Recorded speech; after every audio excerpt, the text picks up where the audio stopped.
Hello everyone, আজকে সকাল সকাল চলে আসলাম এই যে গরুর মাংস দিয়ে মুড়ি খাওয়া নিয়ে। আপনারা কারা কারা আমার মতো সকালবেলা গরুর মাংস মুড়ি দিয়ে খান সবাই কিন্তু কমেন্ট করে জানিয়ে যাবেন। আর কালকে রাঁধছিলাম হচ্ছে গরুর মাংস। আমার কিন্তু গরুর মাংস দিয়ে মুড়ি খেতে ভীষণ ভালো লাগে। আর আজকে খেতে খেতে আপনাদের সাথে কিছু কথা শেয়ার করব, তো আমার ভিডিওটা না টেনে পুরা সম্পূর্ণ দেখবেন। আসসালামু আলাইকুম, কেমন আছেন আপনারা সবাই? আশা করি সবাই ভালো আছেন, আমিও ভালো আছি আপনাদের দোয়ায়। বাংলাদেশের মানুষ সাধারণ জনগণের যদি কিছু হয় তাহলেই তো সাহায্য করে না, সেখানে ছিল সে ফারহানা বিথি। আজকে আবার আমি বিথি আপুকে নিয়ে কথা বলবো। যার যার ভালো লাগে ভিডিওটা অবশ্যই দেখবেন, আর যার ভালো লাগে না সে স্কিপ করে চলে যাবেন।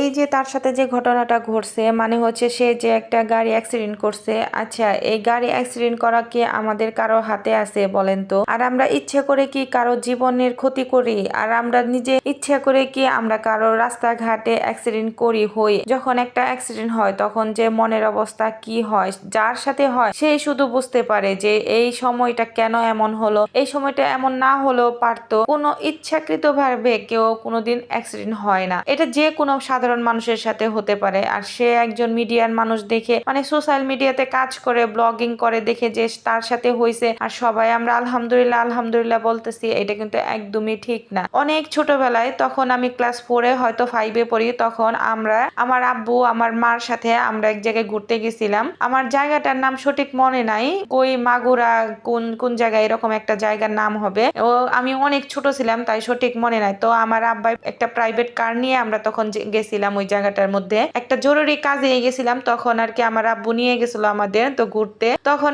আমার বোনটা, ছোট বোনটা ছিল একেবারে ছোট, হয়তো 2-3 বছরে, 1-2 বছরের তখনকার টাইম আর কি। তো ছোট ছিল, তো তখন আসার সময় আমাদের সাথে ছোট্ট একটা অ্যাক্সিডেন্ট হয়েছিল। তো আমার জীবনে প্রথম ওই অ্যাক্সিডেন্টটা চোখের সামনে দেখা, তখন যে কি একটা মনের অবস্থা হয়েছিল, তো যার সাথে হয় তারাই একমাত্র বুঝে। আর ওই মুহূর্তেটা আমাদের ড্রাইভারের কোনো দোষও ছিল না। ড্রাইভার সুন্দরভাবে আসছিল, হঠাৎ করে একটা মুরব্বী সাইকেলে করে রাস্তা ক্রস করতে গেছিল। তো ক্রস করতে গিয়ে ওই মুরব্বীটাকে বাঁচাতে গিয়ে আমাদের গাড়িটা পুরা একটা খাদের মধ্যে পড়ে যায়।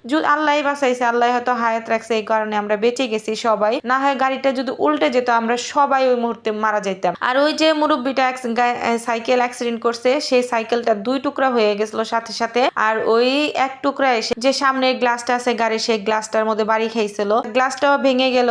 এই দিক দিয়ে ওই এলাকার যত মানুষ আছে তত মানুষ ড্রাইভারকে ধরছে। এখন ড্রাইভারের তো কোনো দোষই ছিল না, কারণ হঠাৎ করে ওই মুরব্বীটা ওই গাড়ির ওভারটেক করতে গেছিল আর কি, রাস্তা পার হইতে গেছিল, তখন আমাদের গাড়ির সামনে চলে আসছে। তো তখন তো আমরা তো সোজা পথে যাইতেছিলাম, ওই মুরব্বীটার দোষ ছিল। তো সেই মুরব্বীটার অবস্থা নাকি ভালো ছিল না, সেই মুহূর্তে ওই ড্রাইভারকে ধরে মারধরও করছিল, আমাদের সবাইকে আটকে রাখছিল।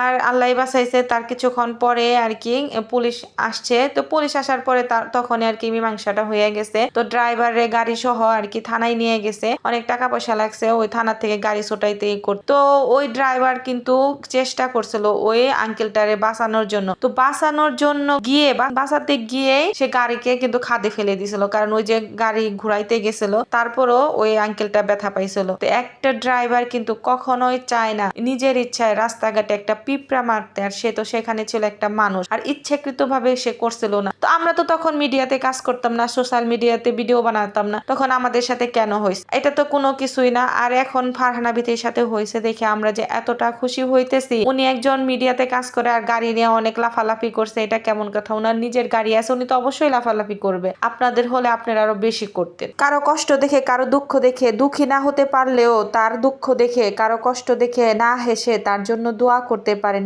কি বলা যায়, কালকে আপনার সাথেও না এমনটা হয়ে যায়।